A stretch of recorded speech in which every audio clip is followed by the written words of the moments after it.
김대리, 퇴근하고 맥주 한 잔 어때? 좋습니다. 가시죠, 부장님. 김대리가 이번에 고생 많았네. 프로젝트가 깔끔하게 잘 끝났어? 아닙니다. AI가 다 했죠, 뭐. 아니야. AI가 잘 도왔더라도 김대리가 성과를 낸 거야. 겸손하긴. 감사합니다, 부장님. 나도 AI를 써야 되는데 도통 적응이 되질 않네. 시대가 너무 빨리 흘러가고 있어. 아닙니다, 부장님. 마음만 먹으시면 금방 아실 거예요. 고맙네. 이 집 괜찮지? 맛도 좋고 저렴해. 요새 같은 불경기엔 이곳만한 데가 없지. 맞습니다, 부장님. 요새 너무 불경기라 친구놈이 취직을 못하고 있어요. 그러게 말일세. 어른들이 잘못했지. 젊은이들에게 기회조차 없는 세상을 만들었어. 저도 불합리하다고 느낄 때가 많습니다, 부장님. 노력이 부족하다, 뭐하다 하는데 출발선 자체가 다르지 않습니까? 나도 그 말에 공감하네. 나도 끼인 세대라 많이 힘들었어. 김대리는 IMF 알고 있어? 아, 알고 있습니다. 너무 어릴 적이라 기억은 없지만요. 내가 사회 초년생일 때 IMF가 딱 터진 때였지. 많이 힘드셨겠어요. 아니야. 생각해보면 지금이 더 힘든 것 같아. 젊은 친구들이 고생이 많아. 공감해 주셔서 감사합니다, 부장님. 감사는 무슨, 얘기하다 보니까 갑자기 예전 기억이 나는군. 어떤 기억이요? 무서운 이야기인데 한번 들어볼래? 기대됩니다. 빨리 해주세요. 그래, 알겠네. 때는 한 20년 전쯤인가 2000년 초반이었던 것 같아. 막 제대한 나는 학비를 벌 요량으로 알바를 구했어. IMF 때문에 알바 구하기가 힘들었었지. 그런데 의외로 놀이공원에서 알바를 모집하는 거야. 요 앞 포공랜드 알지? 네, 저도 어릴 때 많이 가서 잘 알죠. 혹시 무서운 이야기라는 게 찾는 사람 이야기인가요? 찾는 사람? 처음 듣는데? 무슨 이야기인데? 모르시는구나. 놀이공원이 마감하면 경비원들은 순찰을 돌잖아요. 그렇지? 마감을 해서 아무도 없어야 하는데 롤러코스터 밑에 사람이 바닥에서 무언가 찾는 모습을 경비원이 봤대요. 너무 어둡고 멀리 있어서 자세히는 안 보였대요. 그런데 내 거 어디 있어? 하며 서성거리더래요. 경비원이 다가가며 물었대요. 무엇을 찾으시는데 아직 안 나가세요? 그랬더니 그 사람이 일어나며 하는 말이 내 머리. 하더래요. 무섭죠. 머리가 없는데 말을 어떻게 한 거야? 그러네요. 귀신이라면 가능하지 않을까요? 싱겁긴. 내 얘기는 홀령이나 귀신 얘기가 아니야. 그래서 더 소름 끼치지. 이야기마저 해도 될까? 네, 부장님. 말 끊어서 죄송합니다. 아니야, 나름 재미있었어. 그럼 계속할게.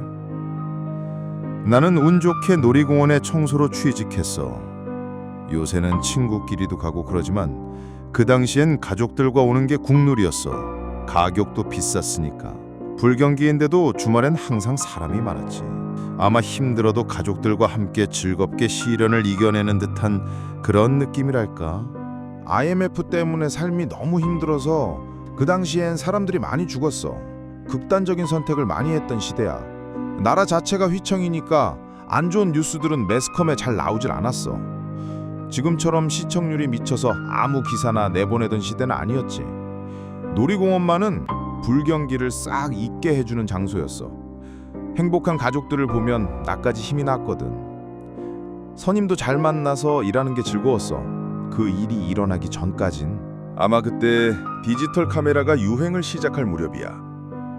일할 때로 디카 가지고 다니는 사람 몇 명 못 봤지. 그래도 다들 필름 카메라나 일회용 카메라는 들고 다녔어. 놀이공원에 왔는데 사진을 안 찍고 배길 수 있나? 그렇죠. 지옥인데. 김대리는 놀이공원에서 아빠의 역할을 알고 있어? 잘 모르겠는데 인솔자의 역할인가요? 그것도 그거지만 내가 볼 땐 그것의 모든 아버지들은 사진작가였지. 그렇네요. 가족들이 행복한 모습을 보며 일을 해도 힘든 건 어쩔 수 없더라고. 선임은 섬세한 분이었어. 내가 힘들거나 지치면 어떻게 알고 잠깐 쉬고 오라는 공 음료수를 가져다 주는 동 나에게 힘을 주셨지. 그리고 같이 잠깐 쉴 때 그 이야기를 해주셨어. 요새 놀이동산 호텔에서 사람이 죽어나간다고. 놀이동산 안에 있는 그 비싼 호텔 말씀하시는 거예요? 김대리도 알고 있어. 그럼요. 호텔도 놀이공원 같아서 자고 가자고 부모님께 땡깡 부렸었어요. 결국 비싸서 못 갔지만. 잘 알고 있네, 김대리. 거기는 놀이동산이 운영하는 곳이라 다른 호텔보다 더 비싸서 보통 사람들은 엄두도 못 냈지. 거기서 사람들이 많이 죽어나갔어. 가족들이 단체로 말이야. 무슨 일로 그렇게 된 거예요? 귀신이 쓰인 곳인가요? 나중에 알게 된 사실은 경제적으로 힘들었다는 게 사망한 가족들의 공통점이었어. 삶이 너무 힘들어서 극단적인 선택을 한 거지. 최후의 만찬이라고나 할까? 아이만 불쌍한 거지. 씁쓸하네요. 같이 쉬고 있던 선배가 무언가 곰곰이 생각하더라고. 내가 말 걸기 전까지 말이야. 그것도 심각한 표정으로. 그러더니 그날 저녁에 잠깐 자기랑 어디 좀 가자더군. 좋은 분이라 거절할 수 없었지. 그리고선 호텔 근처에 숨어서 누군가를 기다리더라고. 그러고선 침묵이 이어졌지. 얼마나 지났을까? 갑자기 선임이 호텔로 뛰어가는 거야. 나도 따라 뛰어갔지. 그 선임이 프론트에 무슨 이야기를 하더라고. 그러자 프론트 직원이 화를 내는데 마냥 순할 것 같은 선임이 막 화를 내는 거야. 그러자 프론트 직원이 어디론가 뛰어갔어. 잠시 후 구급차도 오더니 의식이 없는 한 가족을 병원으로 이송해 갔어. 다행히 그 가족은 죽지 않았지. 극단적인 선택을 했었나 봐. 번개탄으로 말이야. 발견을 빨리 해서 사고는 없었어. 정말 다행이네요. 난 궁금했어. 그 가족이 극단적인 선택을 할지 어떻게 알았던 걸까? 무슨 무당 같은 능력이 있는 걸까? 귀신이 보였던 걸까? 상황이 정리된 후 나는 선임한테 물어봤어. 어떻게 막을 수 있었냐고. 그러자 선임이 한 가족이 이상해 보이더래. 김대리는 이상한 점이 뭐였을 것 같아? 아무래도 힘든 분들이니까 표정이 우울하거나 그런 거 아니었을까요? 아니야. 놀이공원 사람들은 다 행복해 보였다고 말했었잖아. 추리력이 좋다면 아마 알 텐데 정답은 아까 이야기에 있어. 모르겠습니다, 부장님. 나름 추리 소설도 빼봤는데 어렵네요. 그렇지, 그게 정상이야. 나도 선임한테 듣기 전까지는 생각도 못하고 있었어.